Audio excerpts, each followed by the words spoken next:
we feel is not a disorder or a disease, it's a condition. It's a difference in how people think. To understand what ADHD is, you have to understand what focus is. Focus means paying attention to one thing and not paying attention to the other stuff. So right now I'm paying attention to you and I'm not thinking about my grocery list or what I'm going to get for dinner, which is going to be pizza, and I love pizza, and what kind of pizza am I going to get? So when I think in a focused way, I have one thing on my head and the other stuff is prioritized lower. When I'm thinking in a not focused way or an ADHD way, I might start by thinking of one thing and then I might see other things. My brain kind of goes from thing to thing. Either it could be a linear thing leading me away, or I just kind of hop around to different thoughts. So in other words, my brain has a hard time prioritizing one thing over everything else. Now everybody I know thinks in a focused way sometimes, and everybody thinks in a not focused way sometimes. So what makes people have ADHD? The answer to that is that they have to think in a focus, or the answer to that is that they think in a not focused way too much of the time. They think in a not focused way so much that they notice it causes problems for them.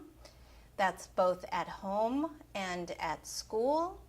And it also has to be going on for more than just a few months. This is something that tends to go on for years and years.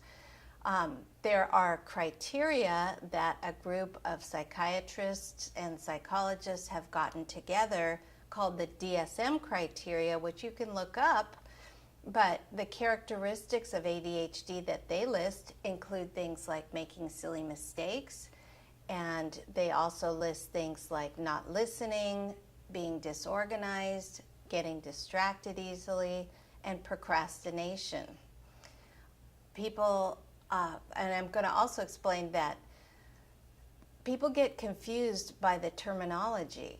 Everything is now called ADHD. It used to be that people would talk about ADD, which means ADHD without hyperactivity, and ADHD, which is ADHD with the hyperactivity part of it.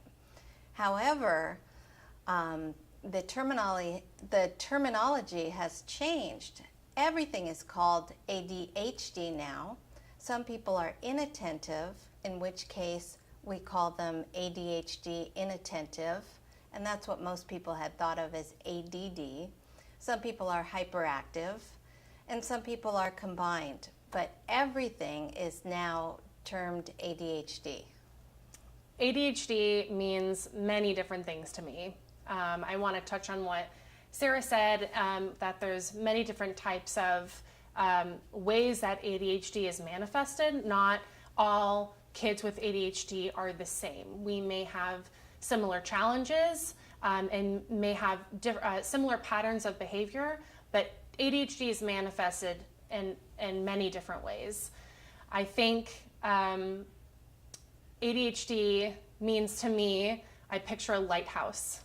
In 4th grade, my teacher called me a lighthouse. This was well before I was diagnosed, but I always knew that there was something a little bit off with the way that I learned, my attention, the way that I would get attention, and I am successful because of my ADHD, not despite it. ADHD can feel like a bunch of rocks in a heavy backpack that's weighing someone down to winning a race the same way their friends without ADHD would run. Acknowledging that there's rocks in your backpack and that you may have to work 30% harder to win that same race, but running nevertheless. I think winning with ADHD is about acknowledging strengths and weaknesses, honing on what your special talents are, and going through life with grit, with determination and perseverance. Winning with ADHD is not easy. It takes a lot of work. But a lot of people win because of their ADHD. So if you ask adults who have ADHD, the ones who are successful often will say that they wouldn't have been successful without their ADHD.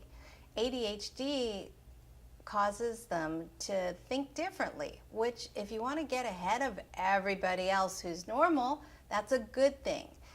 ADHD teaches them how to work harder in order to achieve the goal and not to stumble despite the many obstacles that you may face. To continue your backpack analogy, people with ADHD, therefore, they may not be the first to win the race, but they get really strong and they learn how to run any race even if they don't feel good. Now that's a skill.